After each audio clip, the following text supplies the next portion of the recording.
joining us. We really appreciate you taking the time out of your day to hear from Lumeta and our fantastic fireside chat.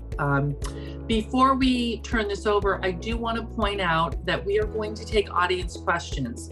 Please utilize the Q&A section at the bottom of your screen, type in questions as they come up, and we will address those at the conclusion.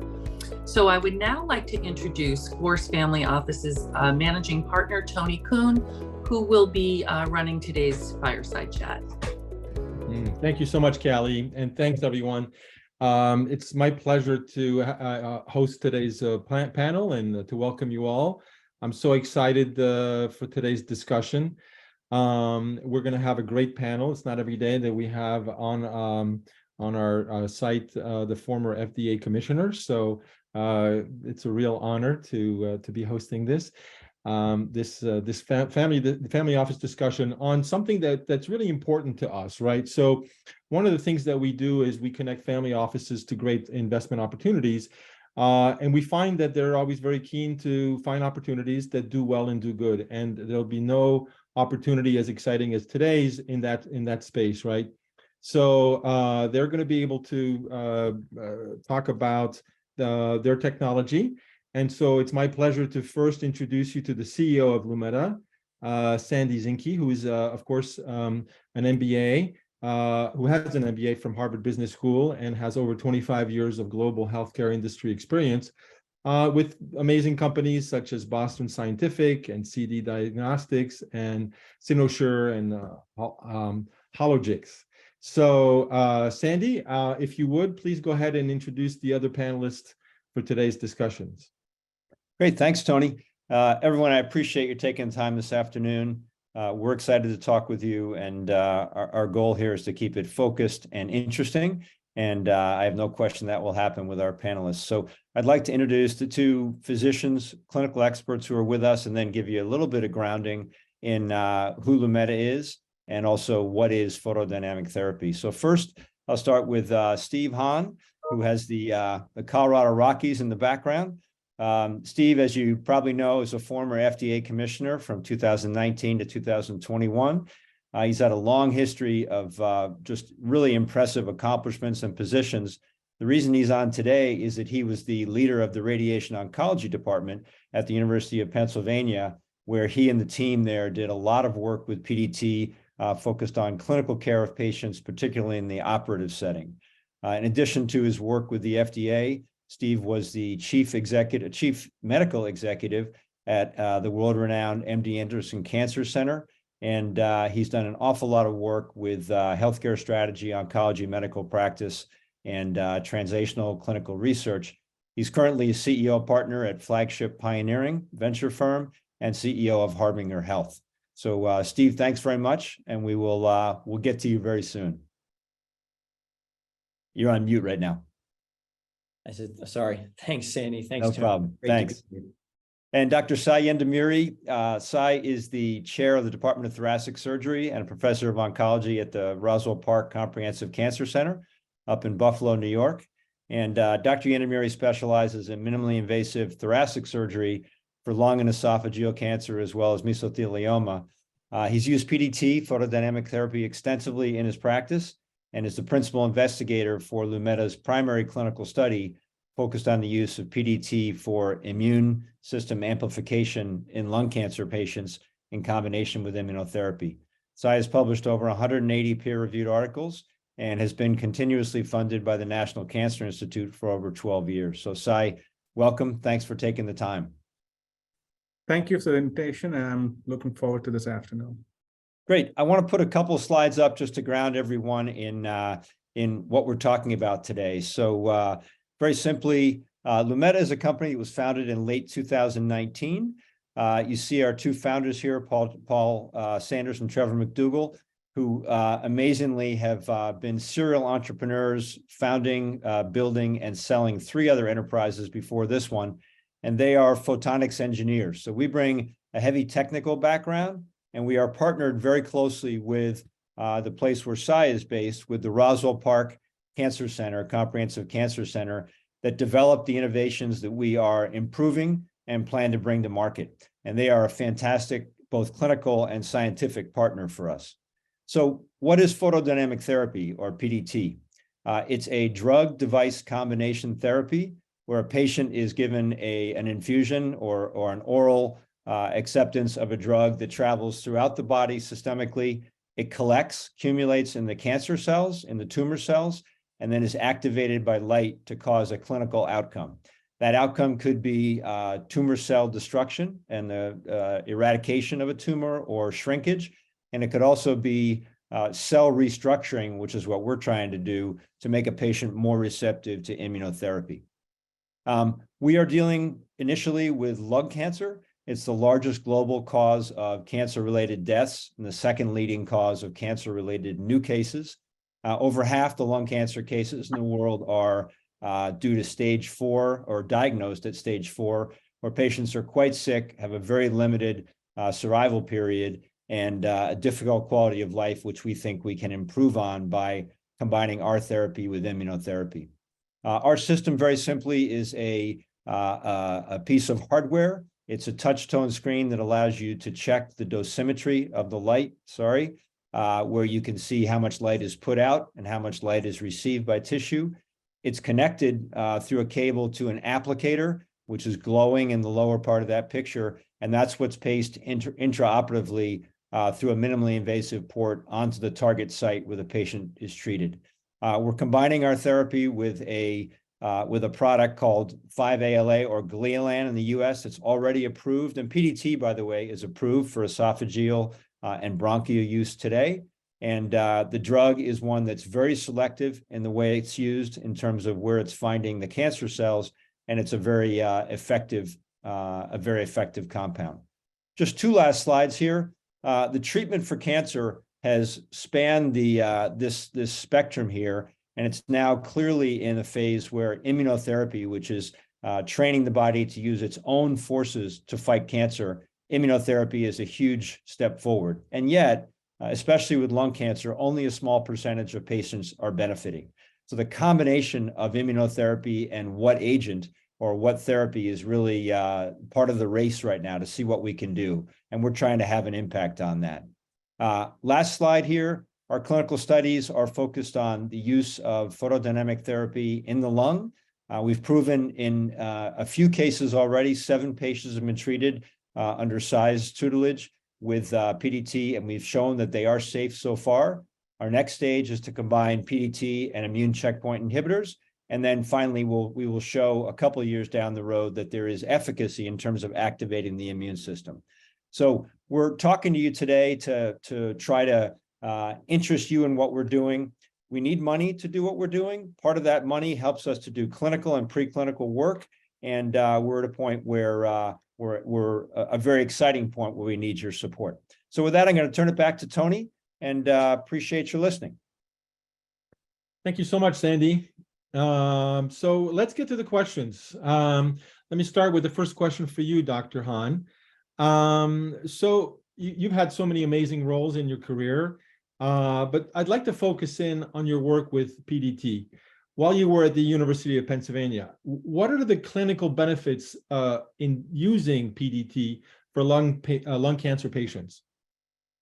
Well, thanks, Tony. And as Sandy mentioned, there are FDA-approved indications for PDT for the treatment of patients with lung cancer. They're relatively limited at this point, but as Sandy also mentioned, most patients with lung cancer present with advanced disease. And that's not where PDT has typically been applied, although at the University of Pennsylvania, we did a number of studies looking at that. So we believe, I think there's science behind the fact that PDT could be a very effective treatment for lung cancer. We know that it works in earlier stage disease, particularly in the bronchus and in patients who have obstruction from tumors that are blocking the airway. So we know that it's effective in those situations. Where the real problem lies in lung cancer patients is with disease that has spread elsewhere, that's really advanced, and it's a difficult problem and often incurable. And as Sandy said, immunotherapy has been a terrific addition to the therapeutic armamentarium, but we know that it's limited in terms of the number of folks who can respond. one of your scientific advisors, Sandy Golnick, has discovered and published on this years ago that photodynamic therapy is a terrific way to stimulate the immune system. And so the science behind this, in fact, it may be the best way to stimulate the immune system against a tumor compared to radiation and other types of techniques.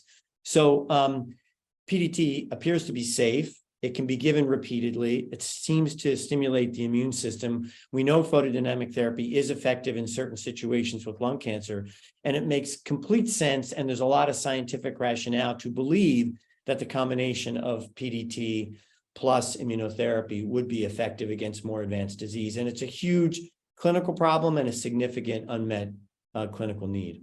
Yeah, for sure it is. Yeah, no, that's great. Thank you so much. Dr. Yenda Murray, thank you so much for joining us today. As a thoracic surgeon with deep background in oncology, you bring a clinical perspective to this whole issue. You were the first to use the surface applicator technology. Why are you so optimistic about the potential of the Lumeda DigiLum solution? And what impact is it going to have for lung cancer patients? Tony, thank you for that question. As Dr. Hahn here knows, we've sort of been using photodynamic therapy, particularly in the pleural space, for the last 15 years. In fact, a couple of trials that we've done were in collaboration with Dr. Hahn's team at the University of Pennsylvania. Now, the way we used to deliver photodynamic therapy at the time was fairly involved. It was for patients who would resect complete tumors. The operation itself would take about 6 hours, and then photodynamic therapy at the end of that would take another couple of hours. And the way we would deliver it was fairly sophisticated with dosimetry that was developed at Penn and so on and so forth. However, when we start looking at photodynamic therapy as an immune amplifying agent, the mode of delivery becomes important, particularly, right? I mean, nowadays, most of the surgeries we do are minimally invasive, right? We are able to take out, a portion of the lung, in fact, sometimes the whole lung if we have to, through a 4-centimeter incision. So if we can deliver photodynamic therapy through a small incision, that makes it a lot more exciting for us. Particularly if the goal is to sort of generate an immune response that then leads to potential response to ICI, right? Which is immunotherapy. And what the optical surface applicator enables us to do is just that, right? We can do this entire operation. We can do the photodynamic therapy through, in fact, a 2 or 3 centimeter incision, and that's part of what makes this so exciting for me as a surgeon to be able to do this. So you mean smaller incisions, smaller resections, or? It's smaller incisions primarily to deliver the photodynamic therapy. Okay. Oh, I see. Okay. Because the goal here, the strategy here is to sort of tickle the tumor into inciting an immune response, because many of these tumors are what are called cold tumors. That is, they don't have a great immune system within the tumor itself to generate a response, right? And so they don't respond very well to immunotherapies. I mean, notwithstanding all the excitement around immunotherapy, right? Only 25% of tumors respond in any reasonable fashion, right? So there's still 75% of these tumors that we have to do something about. And so if we can sort of tickle them into generating an immune response, and thereby making them more responsive to immunotherapy. And if we can do that through a minimally invasive method, that's very exciting positions. Yeah, no, of course. Thank you. Thank you for that. Sandy, so this is such an amazing and exciting time for Lumeda. As you guys move forward to, providing this option, this new treatment, how will Lumeda create value for its investors? Yeah, that's a really important question, Tony. Thanks. So we're focused on, as you can imagine, and we've already talked about, Sai mentioned it, first proving that what we're doing is safe. We have good indication, both Dr. Hahn, Dr. Yenda Murray mentioned that. So safety is first, and the next thing is clinical efficacy. So we're involved in 2 studies right now that Dr. Yendamuri is leading. The second one is focused on the immune amplification. And we think by later this year, we'll have an indication of the safety of the combination of PDT and immune checkpoint inhibitors, immunotherapy, and also an initial look through some biomarker data at whether it's affecting T cell activation, which is a signal that the immune system is being activated. Beyond that, we'll move into a phase 2 efficacy study. And beyond that, we will obviously look toward commercialization. So if in a phase 2 study, we can show that we are amplifying the immune response and ultimately getting better patient outcomes, of course, we'll measure patient survival, both in terms of progression-free and overall survival. So those are the things that will create value, and we believe get strategic partners like the medical device and the pharma companies interested in working with us. Yeah, got it. That's great. Dr. Hahn, so immunotherapy seems to have such a huge potential for patients with all kinds of cancer. Yet, the data seems to show that only a small percentage of lung cancer patients realize the potential benefits of immunotherapy. Can you talk a little bit about your thoughts on why that is? Yeah, and Sai really teed this off quite well, which is that in the language of folks who do immunotherapy, tumors that don't respond to immunotherapy, they're considered cold. They don't have a robust response, and it's pretty complicated why that would be. But it's an interaction between the innate immune system and the regulation of that system. And there are certain types of approaches that can activate the immune system and put it in a position so that it responds better to immunotherapy. Radiation therapy is one of them. Photodynamic therapy is another. And there are others that folks are considering. But really, when you think about what would be an ideal approach, you'd want something that's safe, that doesn't add toxicity, that doesn't damage the immune system per se. And photodynamic therapy checks those boxes.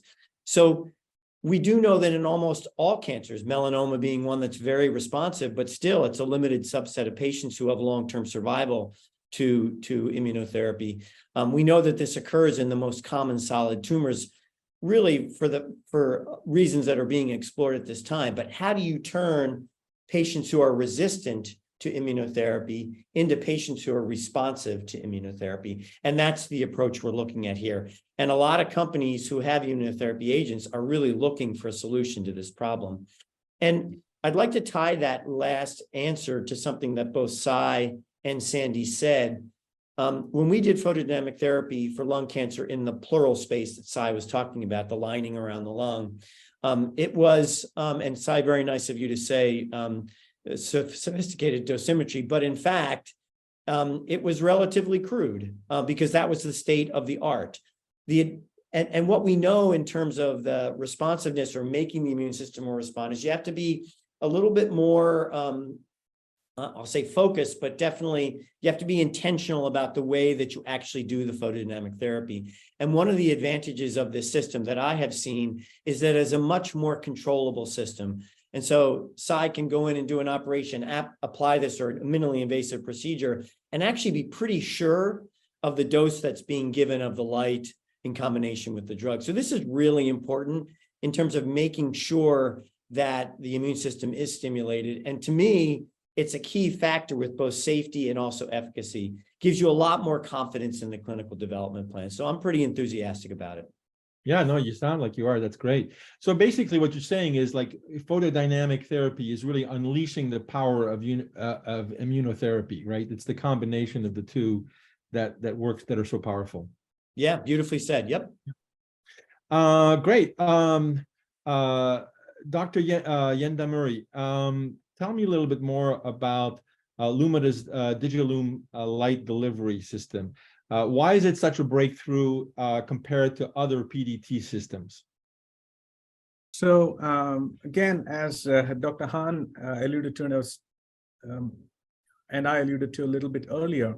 So in the past, when we're doing photodynamic therapy, not every center could do it because the delivery system, the lasers required, were reasonably complex. right? And so you needed to have, a certain level of sophistication that was absolutely required for us to do this. And so very few centers could do it. I would say, Steve, would you say less than 10 centers in the United States for do it sure. well? Right? Yep. Yeah. Right. So, very few centers. Now, what this system does is it's packaged in such a way that the entire delivery system, I would argue that any board certified general thoracic surgeon in the United States can use the system. And that's what makes this beautiful. I mean, it would take me probably half an hour to teach a board certified general thoracic surgeon how to use it. It is very much aligned with other operations we do. And it's so easy to use. And that's one of the many attractions of the system, right? The second system, again, as Steve alluded to, is it's a very tight delivery system in the sense, there are many organs in the chest that you have to be very careful about: the esophagus, the aorta, central, lung structures, and so on and so forth. And the delivery system here is so tight that the actual effect of the PDT is not going to be beyond a centimeter of the actual applicator. So between our visual cues that we have, because this is done under direct vision, and the tight delivery of the photodynamic therapy, this makes it very safe. And that's important. It's very safe, and it's relatively quick. Right now, the delivery, of the dose we think is a biologically relevant dose, we've cut it down to about 30 minutes. Mm-hmm. In the past, it would take us easily a couple of hours, right? And so that's important, because if something cannot be widely used, then its utility is limited. This is designed in a manner that it can be used in every operating room in the country. And that's particularly exciting from a delivery perspective. Yeah. So what you're saying is really this will have the digital or the DigiLum system is going to have significant impact on the adoption of the PDT technology across the board in cancer patient. Absolutely. Yes. Yeah, that's amazing. Yeah, that's great. Sandy, can you tell us about the management team of Lumeta? Why did you join, and what gives you, the confidence that you guys can deliver the goal that you've mapped out in your journey? Well, my confidence in the engineering team is without equal, and it's a good thing because I'm not one of them. My job is to help with setting strategy, dealing with the size and the Steves to help make sure we set the right clinical studies up. And the biggest reason I believe in the team is that they've done it before. They have, the two founders go back 35 years to 3M. As I mentioned at the outset, they've developed and solved difficult technical problems, and we've just continued to hit our milestones. For a company that's only 3 years old, we have a system that Sai is able to use right now in the clinical study that's going to be in human patients after 3 years. I'm sure it's been done, but not by many companies before us, and it's a significant accomplishment. So it's my confidence is based on what we've shown we can do.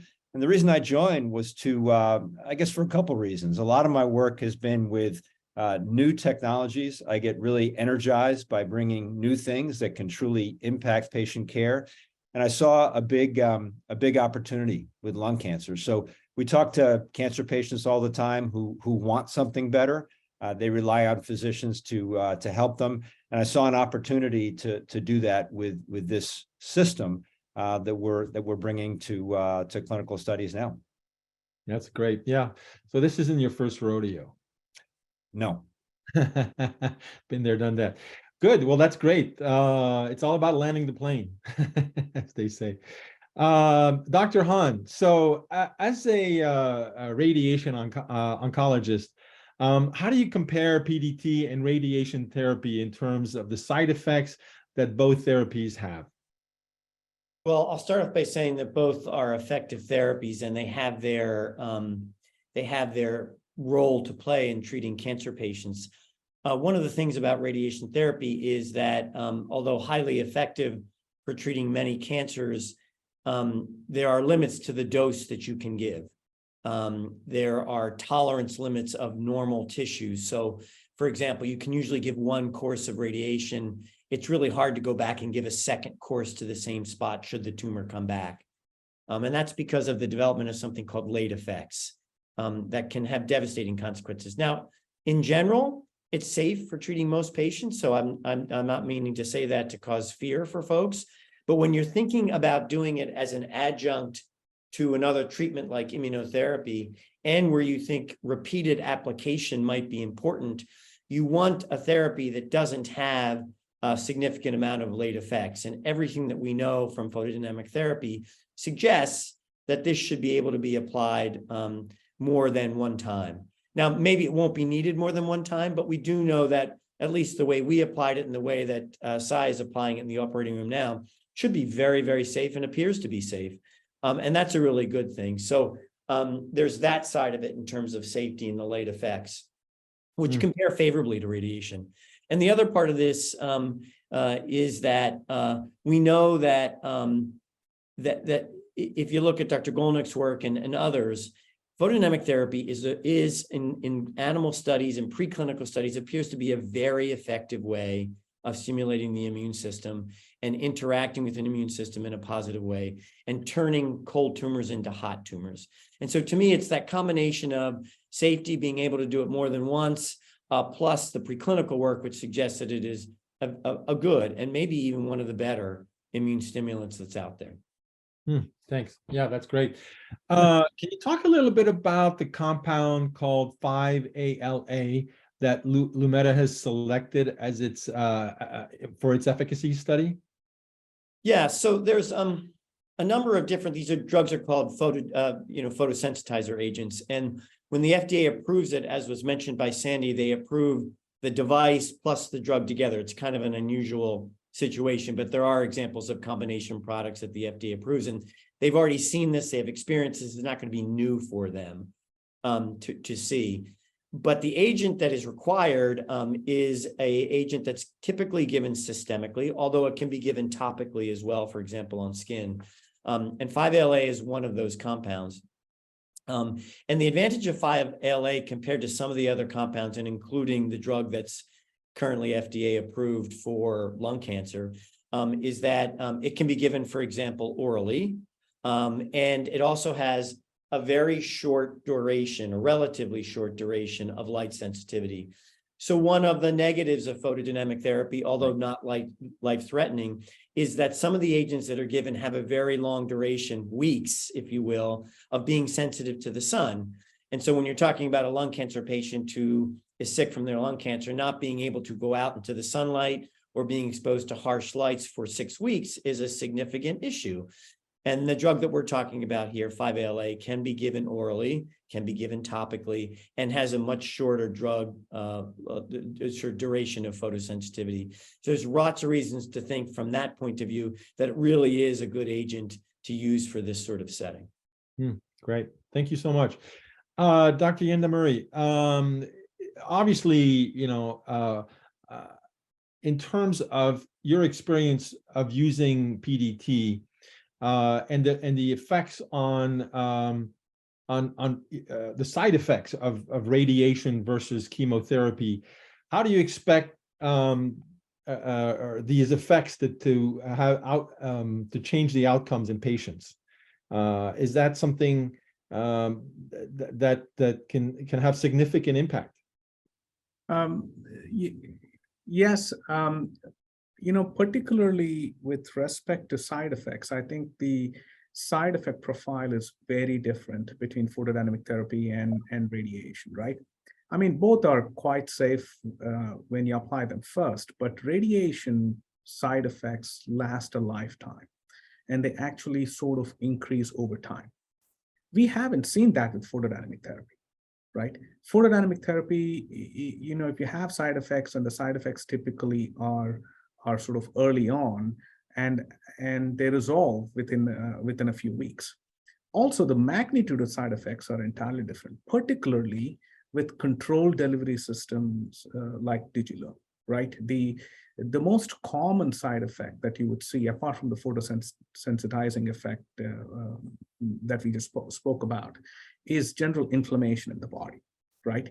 And the amount of inflammation in the body, at least in the 9 patients who've treated so far with the optical surface applicator, is minimal, which is great, which is exactly what you want, right? And so we haven't seen what is called a systemic inflammatory response syndrome from this, which is where the immune system, suddenly shoots up. We haven't seen that at all. That's one of the things we were looking for when we were doing the phase 1 trial with the first 7 patients with resectable cancers, and we did not see that, and we were very encouraged by it. So from a side effect profile, it's much more favorable compared to radiation, and the theoretical advantage that you can give it again is definitely attractive. Wow, that's great. Yeah, that's going to have a major impact. Sandy, in terms of the support that Lumeta has received from both venture capitalist firms and some of your strategic partners, can you tell us more about your collaboration with Photodynamic in Germany and their investment in Lumeta? Yeah, I'd be happy to. It's a great question. So we have 2 venture capital firms who've supported us from the outset through our seed and Series A rounds and in part of our convertible. And we recently, back in February, finalized a deal with Photodynamic GmbH, a German company, which is part of SBI Holdings based in Japan. So they are the ones we are partnering with clinically to add the 5-ALA to our system. And their confidence in what we do led them to say, we'd like to invest in you as well as share resources. So what's significant about it is that it's a strategic vote of confidence from a team we get along very well with. We have, I think, very synergistic discussions and very forward-looking outcomes. And we're very excited about their support. I think the difference between them and a venture capital firm is that they want to proliferate the indications for 5-ALA globally, and not just with lung cancer. They believe there are a range of other conditions that they can treat, and they look at our DigiLum system as a unique partnering delivery device to help them move from diagnostic uses of 5-ALA to therapeutic uses. And the chairman of SBI Holdings in Japan, Kitao-san, has a personal mission to make 5-ALA much more available to treat diseases globally. So we're very excited about them as a partner. And I just want to add something to what Steve said before. Steve mentioned some of the drawbacks of PDT, one of them being a long photosensitivity period. 5-ALA combats that. And one of the things we've realized is that PDT does have some clouds hanging over it from previous use. With a simpler system, like Sai has said, with a better photosensitizer, with a more focused delivery system for the light dosimetry, we think we can get people much more interested and make adoption happen much more quickly. Yeah, that's great. Yeah, I mean, it's actually so important because people with cancer, of course, the treatment is so uncomfortable. And so it's just not just, it has a question of quality of life while you're dealing with the disease, which is so important. Can you talk a little bit about the competitive advantages of the DigiLum and plus in combination with the 5-ALA compared to other systems? I can add a couple thoughts, and Sai, you can as well. But I would say that the competitive advantage that I see for the light delivery system is the advantage of controlling dosimetry. So the dosing of the light. We have both light emitting and light detector fibers built into the applicator, which can tell you not only how much light you want to put out, but how much light the tissue has received. And so to what Steve said before, it's a very focused, targeted delivery. And targeting is so critical, and we see a lot of that. I think additionally, the ease of use is really critical. We tried to make it a touchscreen activated, very, very friendly user interface. And I think the other thing is just the efficiency. The time used with the product is so much less than it used to be. Sai mentioned about 2 hours, bringing that down to 30 to 45 minutes it's not only OR time, it's patients under sedation for a lot longer period of time. And that helps with patient extension of life as well. But I'll let Sai or Steve add any comments.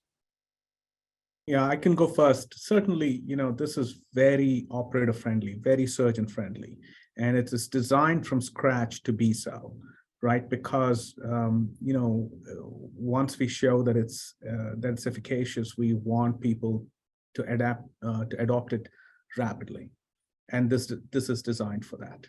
It really is very easy for surgeons to use. Dr. Han, any comments? No? Nothing to add. I just Okay, good. what was said. Well, let me ask you. So, preclinical studies have shown that the local PDT treatment can have, systemic effects on the overall immune system. Do you think this can also apply to human patients? And have you seen this in any of your cases? Yeah, as Sai was talking, I was thinking about our experience with this. And yes, I think there's every reason to believe that would be the case. Mm-hmm. Obviously, the clinical trials have to show that. But one of the things that Sai said that I think is really important is that when you don't have as much control as you seem to have with the Lumeda system now, you can actually push the immune system too far, and you get something called systemic inflammatory response syndrome. We've published on that and showed that, and that can be a serious problem. So it's a double-edged sword, obviously, because you don't want to push the immune system too far. But we do know from the preclinical studies that you can push it and make it work better against the tumor. And so that's the advantage of what we're talking about here, is giving it a shove, the immune system, but not shoving it so hard that you get significant side effects and toxicity. And the ability to sort of use the dose and the dose rate in a rational way in a clinical trial gives Sai and the investigators, and Sai, you're the clinician here, I'm not, the advantage of looking at what are those parameters would be best suited to stimulate the immune system. So there really isn't any scientific or medical reason why this should not work. Yeah, no, great. Sandy, before we turn it over to audience questions, can you remind the audience how they can help or how they can participate in your journey and be involved in this exciting project? Yeah, it's no secret that early stage companies are they need funding they have to map out a plan, but they need funding to get there. We've been very fortunate and have had supporters who helped us raise just over $8 million. We're on a journey right now to get through the studies that Sai is working on in order to help us to get there and to our next equity fundraising round. We're about $2 million short. So one way to help is to ask to learn more, to get comfortable with making an investment in Lumeda. Our strategic partner, Photodynamic, has, the other venture firms have. So we have the team, we have the plan, we need the additional funding to get there. And it's a tough environment right now. People are always conscious of putting their money where it's going to earn a return. We certainly understand that. We have regular calls with investors to keep them updated. We have a great board of directors with people who've done this before, and we're very fortunate to have the team. The answer is that we need the additional funding. Great, thank you so much, Callie. Let's take some audience questions. If you sure. Yep. So for Lumeda, can you talk about your competition and what differentiates you from them? And can you talk also about your patent portfolio to protect why you're better? Sure. So the competition today is a photosensitizer called Photofrin, which we're actually using in our clinical study because it's the approved available compound. It's what Dr. Yandamiri is using. And what they do is they bring in a very simple laser system. And Sai, I'm sure you've used it. You could talk about it. It's not as controlled, but it is a tool that can be used to activate the photosensitizer.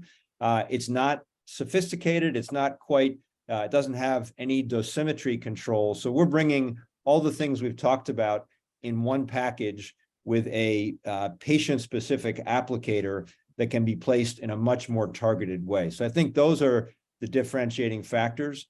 Our patent portfolio is built on the patent we've licensed from Dr. Yandamiri from Roswell Park on the applicator. We filed almost 30 additional applications. A couple should issue very soon. And we tried to focus on IP for the system, the hardware and software, the applicator, and also some of the clinical outcomes with a variety of different photosensitizers. But Sai, do you want to add anything to what I've said about differentiation? No, that's it. That you hit the nail on the head, right? It's essentially simplifying what was traditionally a very complex treatment method. And again, the idea here is to make it easy for everyone to adopt it. Great. So Sandy, are you working with any partners to develop Lumeta's therapy for treating lung cancer? So we are already working with Dr. Yendamuri on that in our clinical studies. We're focused on right now, and Sai, you can jump in here, but non-resectable. There are patients who can, whose bodies are able to endure a resection operation, whose tumors are resectable. And we're focused on later stage patients who are immunotherapy candidates and helping them, as we've said before, get the true benefit of not only extended life, but I think extended quality of life, or extended life with quality of life.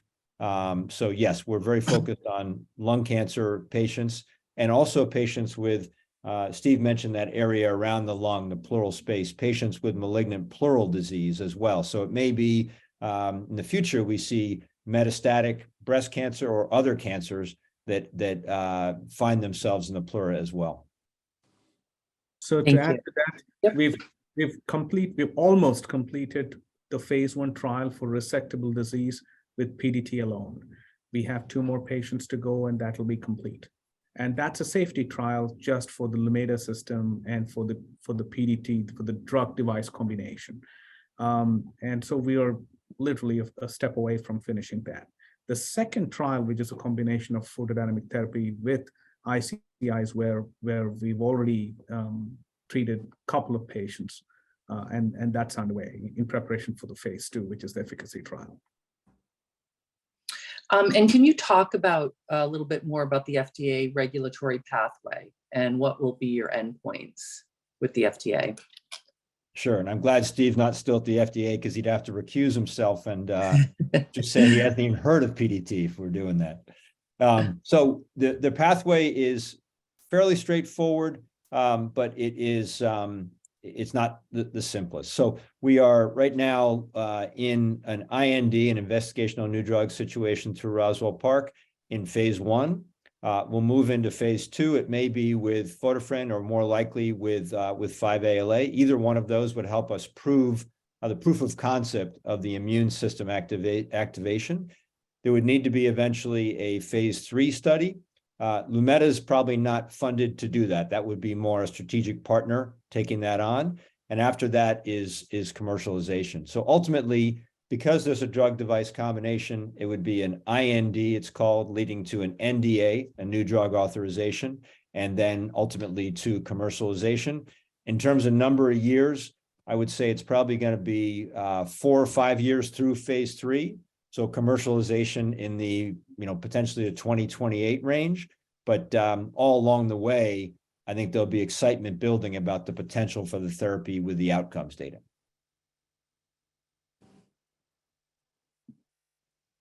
Okay, great. Thank you.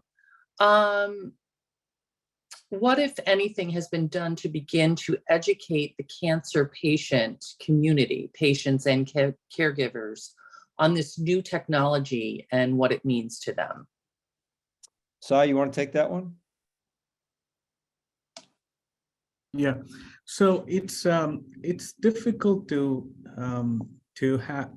get on an education campaign with patients and with other physicians without really showing efficacy, right? I think we will have to do that before we get on a campaign. But having said that, I actually think that once we show efficacy, doing that is going to be relatively straightforward. Remember, 75% of stage 4 patients, once they have failed immunotherapy, their choices are incredibly limited. And so these are motivated patients, and anything we can do to help them will be received very both by physicians as well as patients. And so you have a patient, I think, who's going to come off immunotherapy coming up very soon here. How did they react to the idea of this therapy? Oh, they actually wanted to do the photodynamic therapy even before the immunotherapy. So we wanted to give a couple of cycles of immunotherapy, get the disease under control a little bit. Then the way the trial is designed is they can be off immunotherapy for 6 weeks, get the photodynamic therapy, and then get back on immunotherapy. So, because that helps us also decide, what the window should be between stopping immunotherapy and doing this. Because as Steve mentioned, you want to hit a Goldilocks zone, right? You don't want to push the immune system too hard, and at the same time, you do want to push it enough for it to be effective. So we're trying both combinations. Yeah. Great. So let's talk a little bit about the investment and financials, because there's a few questions here on that. Have you received any non-dilutive funding such as NIH or government grants? That's a great question. The answer is that we've applied for them and not received non-dilutive funding yet. We talked actually with Sai's team yesterday about an additional SBIR, an additional grant we may apply for. And so the first one we did was not accepted. I think not because we didn't have a good study, it was just more information was needed. And with the small team, we just weren't able to pursue that. So not yet, but it is definitely on the drawing board for us. Great. And is this considered, or could this also be considered an impact investment opportunity? Have any of your existing investors seen that or feel that? So I'm going to try and say what I think impact investing is. I'm not sure how the person who asked the question would define it, but from a formal definition point, the answer is I'm not sure. But the impact, I think, is in terms of patient clinical impact, in terms of side effect impact, reducing side effects, and in terms of system efficiency impact. So there are economic and clinical impacts. I'm not sure if I can, unless we can define exactly what the social impact definition is, but I would say it's a heavy impact. Maybe Steve or Sai knows the definition more specifically. Yeah, I'm not sure exactly what's meant by social impact. Certainly, if you can get patients in a remission and get them back to work or taking care of their families or whatever they do, there's a significant impact in improving, the health and well-being of people with a really significant and very common disease. Great. I guess we believe it's impact investment for sure, because I think Steve and I have invested a substantial portion of our life towards this. Good point. And it's been a big impact. Yes. So with existing investors, I realize that Lumeta has support from 2 venture capital firms and 1 strategic investor. Can you tell us more about your collaboration with Photodynamic in Germany and their investment in Lumeta? Sure. They have a team that is very focused, as I mentioned before, on the proliferation of uses for 5-ALA. They have been looking for the right kind of light source to take their compound from being purely diagnostic, which is now approved for in the US for brain surgery, to becoming more therapeutic. So the same compound, but activated differently. What they saw with us was the kind of system we've talked about here many times, very targeted, direct application on tissue. And what gets them excited about that is that they can do many more things around the world, and they saw it fit to make the investment. Their investment is it's a certain amount of funding tied to initiatives we're doing together, and they're very happy with our progress so far. Great. Well, I want to leave some room for some closing comments. I do want to point out again, while we're on this investment subject, for the audience, please reach out to me. I can make connections to the Lumeta team, and happy to do that. Everyone out there has my email address, happy to do that. And Sandy, I'm going to turn it back over to you, the three of you, because you are significantly more qualified and to give closing comments than I am. So the floor is yours before we close out, and please go ahead. Thanks. Let me just show a couple of last slides, and then I'm going to ask both Steve and Cy to make a few closing comments. So I'll go down. So one of the questions I get a lot is, where else might this therapy be applied? I'm just trying to show here that we are focused on lung cancer initially with our laparoscopic tool. We think ovarian and colorectal cancer could also be targets, and then beyond that, we're developing less invasive tools that could go through a robotic system or an endoscopic scope that would apply to other cancers that are listed here, hepatobiliary or pancreatic. And other work is happening with PDT around the world as well. We have information about our intellectual property. If anybody is interested, I'm happy to share that. And then just to say, what do others see as far as value in Lumeta? The list of companies in the two columns here are not current partners. They're partners who have expressed interest based on how we progress, but they see all the things we've mentioned that have checks against them as ways that we could add value to their offering for lung cancer patients. So these are partnership opportunities, both in terms of investment and commercialization. And I'll just leave with one last slide. I'll put all these things up that, we've talked about all these things. On the convertible note I mentioned before, this is our current fundraising round. We've set out a $5 million target. We're about 2 million or about 1.6 million from what we want to raise to get to the next step. I welcome discussions with people. It does carry an 8% interest rate, so it's different than pure equity, and it does give a discount for the next equity round as well.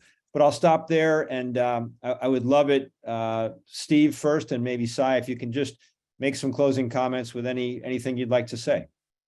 Yeah, I'll be brief. I've been interested in my clinical and research career for years in PDT, but particularly in this interaction between immune therapy and photodynamic therapy. And, I think there's a real opportunity here to help a lot of people with some pretty significant diseases. And so I'm really excited about the technology, but I'm excited about the approach and how this can help humanity. Thanks.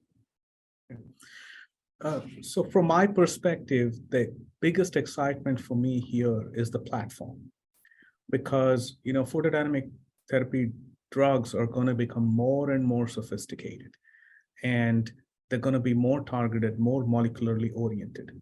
But the platform of delivery is going to be very important. And I think this current platform is very exciting in terms of surgeons delivering this therapy in a minimally invasive fashion to patients, which is why I think the platform is very durable. Well, listen, thank you so much for educating us. This has been a fascinating discussion. And I want to thank everyone who attended for their time. And of course, as Callie said, we're eager to put you together with this team. And so thanks everyone, really appreciate it. It's really been a great discussion. Thanks, Tony, and thank you, Steve and Cy, so much. Thanks, Callie, too. Thank you. Thank you, everyone, and have a great day.